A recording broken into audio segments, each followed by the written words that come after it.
Good Wednesday morning. President Biden arrives from an overnight stay in Wilmington, Delaware, as he and VP Harris embark on their Help Is Here tour to tout their recently passed massive $1.9 trillion COVID relief package.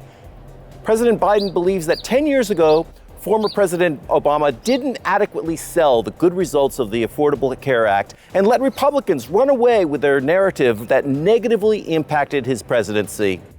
Biden said Barack was so modest, he didn't want to take, as he said, a victory lap. I kept saying, people tell what we did. We don't have time. I'm not going to take a victory lap. We paid a price for it. Ironically, for that humility. President Biden doesn't want to repeat that.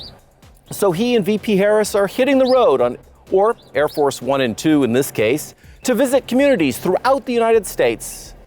The president and vice president will rendezvous again later this week with their Help Is Here tour to the battleground state of Georgia. Remember, it's only because Democrats unexpectedly won Georgia's 2 Senate seats that President Biden was able to pass the relief bill on such a grand scale. Republicans don't know what to do with President Biden's Help Is Here tour.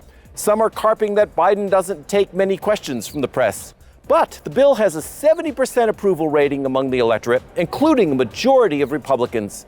In this bitterly divided nation, 70% is as close to unanimous as one can get. Republicans are unsure whether to oppose the bill or to ignore it. Conservative media outlets are instead veering off into culture war issues, falsely claiming, for instance, that liberals are banning Dr. Seuss books. This isn't true.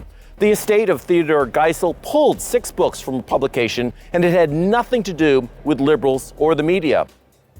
Most telling of the GOP conundrum is that Republican Senator Roger Wicker of Mississippi tweeted his support for the relief bill's aid to restaurants, even though he voted against it. When confronted by his hypocrisy, he retorted that it was a stupid question. Today, the president hosts a virtual bilateral Oval Office meeting with Irish Prime Minister Michael Martin. Happy St. Patrick's Day! The COVID response team holds a press conference at 11 a.m., and Press Secretary Jen Psaki will do a briefing at 3. Hovering over today's White House narrative are lingering questions about a recently declassified intelligence report that says Russia and Iran attempted to meddle in the 2020 United States election. The report says that nobody altered vote tallies, but instead that, quote, Russian state and proxy actors who all serve the Kremlin's interest worked to affect U.S. public perceptions. Proxy actors include certain conservative outlets and associates of former President Trump.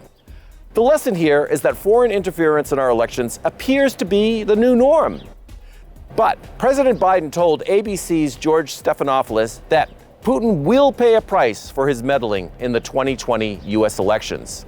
And in response to criticisms that President Biden hasn't held a press conference with questions and answers after 56 days in office, the White House announced today that he will hold his first briefing next Thursday on March 25th.